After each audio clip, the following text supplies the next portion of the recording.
यो स्वावलम्बी देश फुत्त 1 रुपियाँ फ्याँकेर 10 पाती धानको चामल खाकी बुढी हुँ, 6 पैसा मानाको घिउ खाकी बुढी हुँ।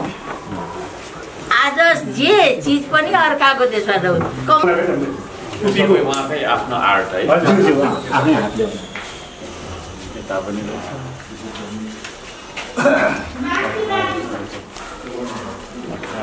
यो चाहिँ वहीँ हो आमा उहाँको आमा दिदीले भन्दै गयो यहाँ के हो यो आर्ट भक्त कुमारी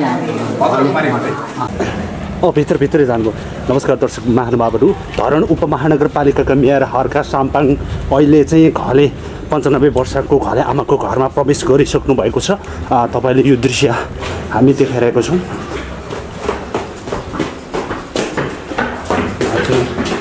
जनको अवस्था सक्नुहुन्छ।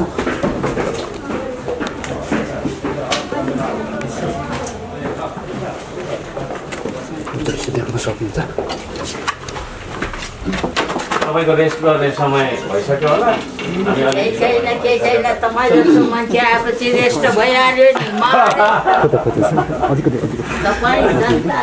तपाईँ मेयर मात्र होइन, जनप्रतिनिधि, सही जनप्रतिनिधि, सही नेपालीको सेवा गर्ने मान्छे भएको हुनाले अब यो 84को चुनाव जितेर मन्त्री सबैलाई चाहिँ पत्र पोजिसन चाहिँदो रहेछ, मन्त्री चाहिँदो रहेछ, त्यसमा लाग्नु पर्यो। अब तपाईँहरू जस्तो मान्छे प्रधानमन्त्री भयो भने कमाउन हामी कमाउँछौँ, धान र हाम्रो देशमा फल्छ, सबैलाई किनेर लगेर फेरि त्यही देशबाट त्यही धानको चामल किनेर खान्छौँ। आज पूर्ण परावलम्बी छौँ हामी भने यस कारणले आज तपाईँ जस्तो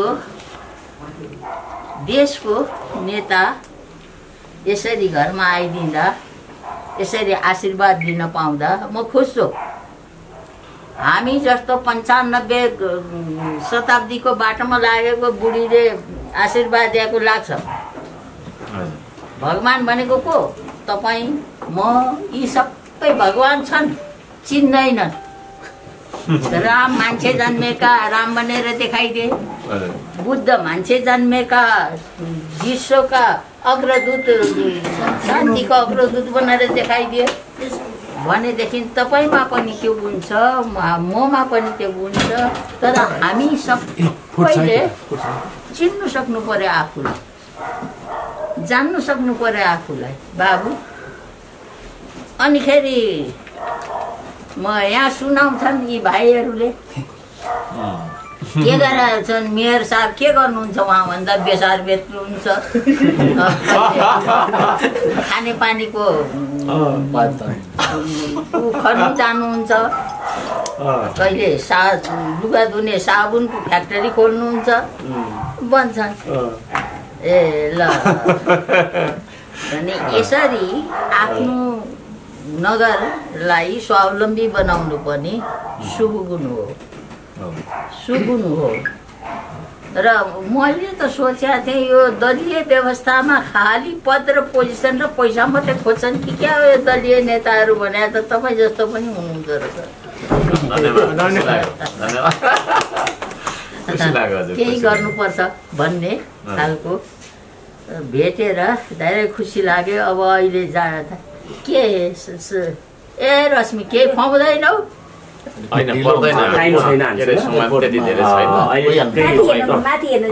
अब माथि हेरे होला एकचोटि। लो आमा टाइम छैन कि यार, अहिले 3 बजेको फ्लाइट हो, माथि देखाइदिउँ एकचोटि अनि त्यति। किताब दिनुहुन्छ? किताब दिनु फेरि नभेटी जानुभयो भने तपाईँ पक्कै रिसाउनुहुन्छ होला। 293 एउटा किताब लेखिसक्नु छ आज। मूल आदिवासी जनजातिहरूको इतिहास हो यो, गुरुहरूले कण्ठस्थ राखेको लेख्नु भएको छ तपाईँले। 293 एउटा उहाँले लेखेको किताब यो सबैले उहाँको एकदम माथि पनि छ, पुरै फ्लाइट। यो सबै किताबहरू मैले लेखेको बाबु। 151वटा किताब, 151 महिलाद्वारा विमोचित गरेको सुशीला कार्कीलाई प्रमुख अतिथि बनाएर अनि 25 जना लोग्ने मान्छे 25 जना आए मान्छे शेरधन राई सञ्चार मन्त्रीलाई ल्याएर प्रमुख अतिथि बनाएर उद्घाटन ल त्यसो भए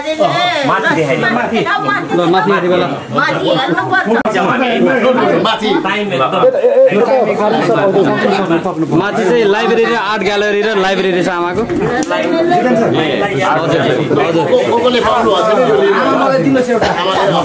यति बेला भद्रघले आमाको आर्ट ग्यालरी फोटो खिच हामी 2 जनाको हामी 3 जना बस 4-5 यहीँबाट खिचाउनु नि त यहीँबाट खिचाउनु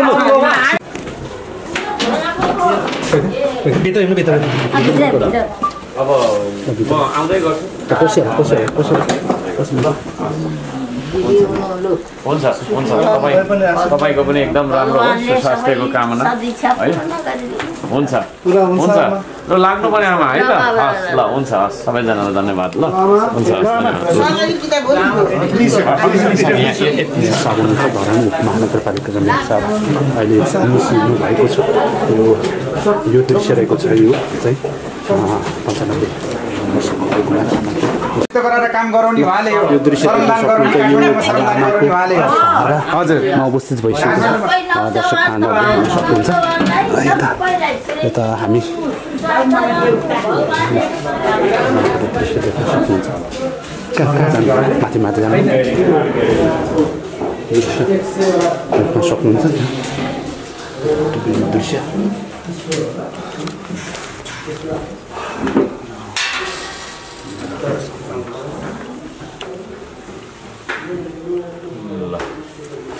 यताबाट सामान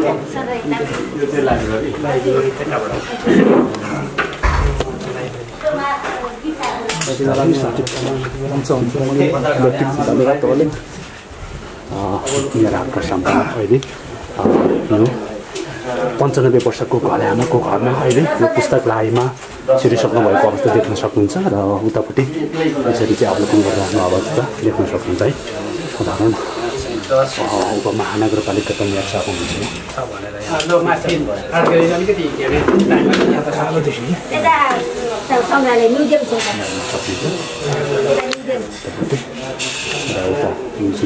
लाइब्रेरी देख्न सकिन्छ यो 95 वर्षका भित्र हामी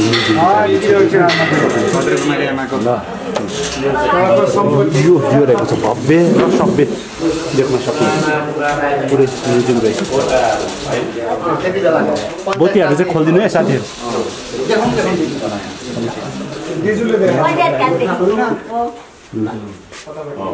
पुरानो सामान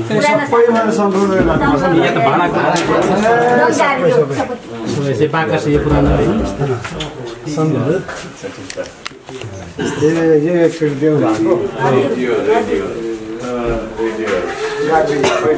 मादलहरू पनि रहेछ यहाँ हेर्न सकिन्छ तपाईँको यो पुरानो एकदमै म्युजियम एकदमै यो पहिलाका पुरानो पुरातात्विक हिसाबले पनि महत्त्वपूर्ण रहेको यो क्षेत्रमा हामी आइसकेको छौँ र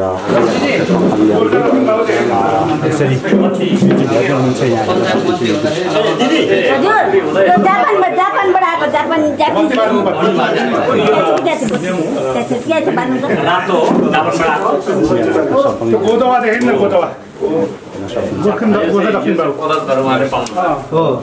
कता दिदी यता देखाइदिनुहोस् न दिदी ल हजुर आएर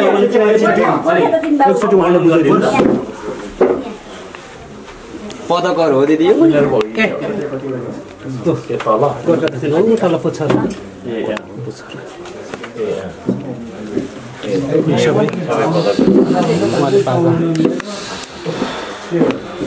पाँच पटक माननीय पूर्व पाँचचोटि राज्य मन्त्री पाँचचोटि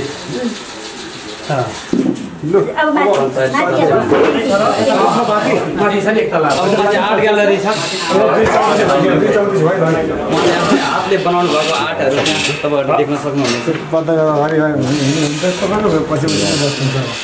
हर्का साम्पाङ यहाँ त अब हामीले खास यहाँ त हामीले सेक्युरिटी म्युजियमबाट हामी माथि के छ भन्नुभयो सर? आर्ट ग्यालरी उहाँको आफ्नै हातले बनाएको लगभग 500-600 वटा आर्ट ग्यालरी आफैले कलर कम्बिनेसन पनि गरेर बनाएको आर्टहरू छ क्या आर्टहरू छ। आमाको घरमा उहाँको सम्मानपत्रहरू प्रमाणपत्र पनि रहेछ र पत्रकार मित्रहरू पनि धेरै छन् है हेर्न सक्नुहुन्छ भने हामी आर्ट ग्यालरीमा उहाँ आफैले बनाउनु भएको आर्ट ग्यालरीमा हामी जाँदैछौँ हेर्न सक्नुहुन्छ धरान उपमहानगरपालिका मेयर साहब अगाडि देख्न सक्नुहुन्छ हेर्न सक्नुहुन्छ यो भव्य र सधैँको यो दृश्य तपाईँहरूको माझमा हामी यो दृश्य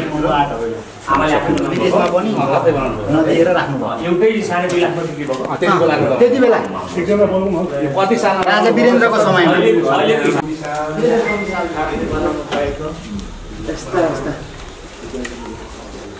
हजुर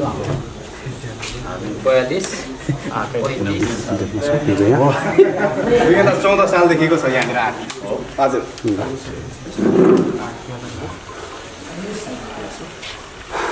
त्यही त है एउटा ठुलो इतिहास हो यो इङहरू पनि सबै नेचुरल उहाँ आफैले बनाउनु भएको त्यो जुन बत्तीबाट बल्ने त्यो बल्दाखेरि त्यो फोका फुट्ने नि हो त्यस्तो बनाएर गाजरबाट आफै इङ बनाएर बनाउनु भएको यो सबै ढिग्री बत्तीबाट उहाँ आमाको नाम आमाको भद्रकुमारी होइन आमा भद्रकुमारी त ए उहाँको आमा चाहिँ भक्तकुमारी भने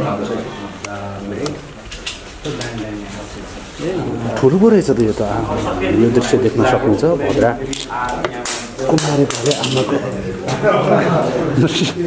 दृश्य देख्न सक्नुहुन्छ